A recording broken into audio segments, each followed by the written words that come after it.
yeah. Anyway, yeah. Um, yeah. Even I have done the prayer for all kind of people, from the youngest one, few days old, up to almost 100-year old. I could have some kind of feeling where they were, but somehow, unless I have psychic power, I would know for sure where they heading to. Up to now, we still unknown Mm. until we face them. Uh, Yeah. yeah, you concerned about that? You afraid of that? Or what do you think? Um, I think there's there's some degree of doubt in my mind. There's definitely some doubt in my mind about like, I mean, the Lotus Sutra is really comforting with respect to that. A lot of the sutras are very comforting, where, if you do this, you'll never fall into the three lower paths. So I mean, I have a sense of faith, but there's part of me that considers all possible explanations, and so there's like a sliver of it. Um, I'm not on the verge of death. I don't find and I don't find myself thinking about it with like a lot of fear, but occasionally I think I think more about old age Hmm. and the decline that happens with old age. I think that holds more of a like a charge for me than once death happens. I feel like there's a little bit of excitement about death. Hmm. Like kind of like, you're gonna go on a water slide in a park and you don't really know what's gonna happen. Like it's a little scary, but it's probably gonna be a wild ride. Like that's kind of how I feel about it. Um, and I don't feel like I've done that much good. Because I do my work as a doctor, but I get paid. I don't really feel like I've done that much that's selfless. But I'm just hopeful that Hmm. that it's okay and that I can try to maintain a compassionate mind during the transition. I have that strong sense that there's a sort of like mathematical effect of a compassionate mind, that situations where if we respond with compassion in that in between state, it's going to lead to a better outcome. I think it's really functional for us personally to cultivate for that reason too. But yeah. Uh, I just got an email from one of my friends who is old professor at my school, and I used to go to his office to do meditation with him. But somehow there was a gap, at least 3 or 4 years, right before the COVID-19. Even before I have the center on the, I mean the big in the new center now. So he just got back to me and he said that he retired already, but somehow have problem with his health, and he recognized that the duration that deal with component of life, and he has to deal with that. Yeah. Anyway, so according to Tibetan tradition, especially Dalai Lama, he said that he need to contemplate about the death at least 8 times per day, so that when death come, with no stranger, there's no strange. Mhm. If we anticipate something coming, and if we ready, much easier for us to deal instead of ignore them. Right? Mm. What do you think about these experiences? I've never done this. I know people who have. There's a molecule that's like present in all living things. It's in plants, and in some plants, it's in really high concentration. Mm-hmm. We are able to produce it in our nervous system. The pineal gland, I think, is where it's produced, and we have enzymes to break it down. Um, and our best sense of it is that it is released during birth and death, this substance. And one of the theories about near death experiences is that It's this is the molecule responsible for, you could say, one person may say it's responsible for the hallucinations, or it's responsible for sort of opening that gateway, that portal to this other aspect of reality. Hmm. So people will take this substance, concentrated. It can be concentrated from all sorts of plants. There's a guy in town that came to me as a patient. He concentrates it from magnolia bark. And he goes and he does this for people for free. He'll go to their house and like be there for them for this sort of experience. And people inhale it. It's heated and inhaled as a vapor. And then they feel like they're being shot through the cosmos at like warp speed, and most people, if they have enough of it, they experience their own death. Really? They're totally convinced that they died, even though going into it, they know that's going to happen. Everybody still gets totally convinced that they messed up, they did something wrong, they made the wrong choice, and they died because of this experience. And it's like the people I've had describe it to me kind of describe it like the Buddha says death feels like the tortoise being separated from its shell, um, like it being extremely painful, but also liberating in a certain sense. And then there's these common experiences people have, like people will see the same sort of things.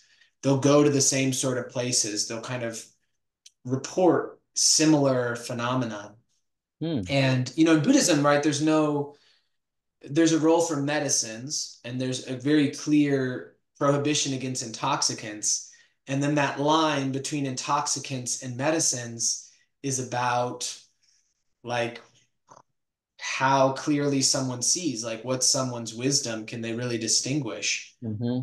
But it would seem that this sort of experience of like being convinced of one's death, accepting it, facing it, could potentially be medicinal therapeutic. And there's some research that supports that, but very little. And of the people I've known who've done it, they report like positive outcomes in their sort of in their view with respect to Hmm. like things that were causing them to suffer more, like being able to let go of some of that stuff. So I'm just curious if you'd ever heard of that or if you had any thoughts about it. I don't think you'd ever recommend anyone do it, but just First time ever heard. So you say that some kind of herbs, American herbs or what? yeah, it can be purified from a ton of different plants. Mm-hmm. It's in all plants. All plants have this molecule, but only some plants have enough of it to make it practical to purify it from. Hmm. So there's like grasses that have it. There's just like little shrubs that have it. There are trees that have it in their bark, and it's a molecule that's in the class called tryptamines. It's the same sort of class as serotonin, one of our neurotransmitters. Yeah, and so they'll purify it and then vaporize and inhale it. There have been a research study done by like a legitimate professor, done in a hospital with using IV injections of it. Mm-hmm. And those experiences are actually up on YouTube. Uh, at least one of the people who was in those studies, he posted it on YouTube. Mm-hmm. Do you have that link? Articles can so email to me. You don't need Yeah, to do now. You don't need to do now. Get okay. after this. Yeah, later Yeah, I'll on. send it to you. Wow, this is so you say that when the patient went around and gave people that test. Yeah, he has a little vaporizer. He purifies the stuff himself from magnolia bark, and he does it for free for people as a sort of service. Really? Yeah, It's for fun? because he's It's for seen it fun?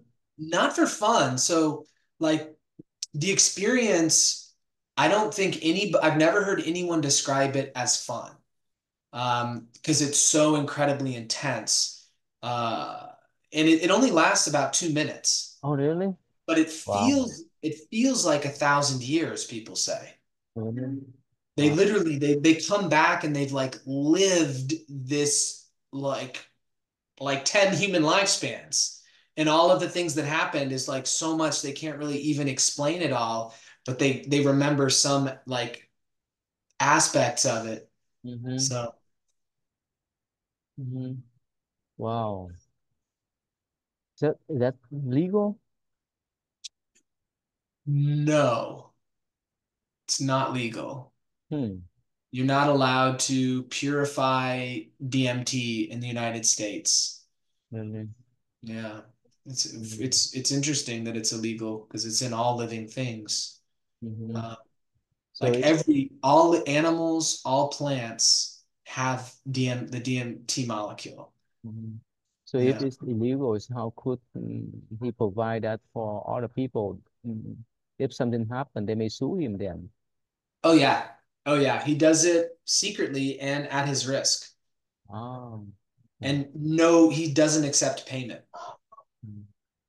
Okay. So probably that is one of the reason why he could go out to do, right? Otherwise, if he get the payment, he get the money, that can land him to the jail, right? Yeah, he's probably safer not taking payment for legal reasons. Yeah, I agree. Mm. Wow. Anyway, so go back then. Go back to our discussion again. So yeah. So what do you think for them, the ghost and the spirit, they have more confused thought than us?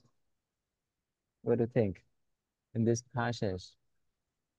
I think they do. Generally, we talk about ghosts are beings that have strong attachments to something that they possessed when they were alive, Mhm. and they just can't see through that attachment, and so they hold on. Um, Their distinguish between real or illusion is so blurry, right? No, that's why they confuse. That's why they stay in that state of mind, like while we are dreaming, right? In our yeah, dream, most of the time we thought that they are real until we wake up. So probably that's way. yeah, That's the explanation, right? Mhm. Yeah. yeah. Okay. Yeah. Please. Next one. Because of the turning wheel of dull dispositions in objective samsara as a result of inversion caused by subjective stupid minds, both subject and object cling to intractableness and combine to produce favorable conditions for 84,000 confusing, lifeless thoughts for rebirth as spirits dwelling in earth, trees, metals, and stones. They are thoughtless beings that are found in plenty all over the world. These are thoughtless beings Wow. because of yeah, these translations, it's obviously it's kind of a complex idea they're bringing out, the intractableness, the both subject and object cling to intractable. So like intractable, we talk about it in an intractable disease, so something that can't be changed.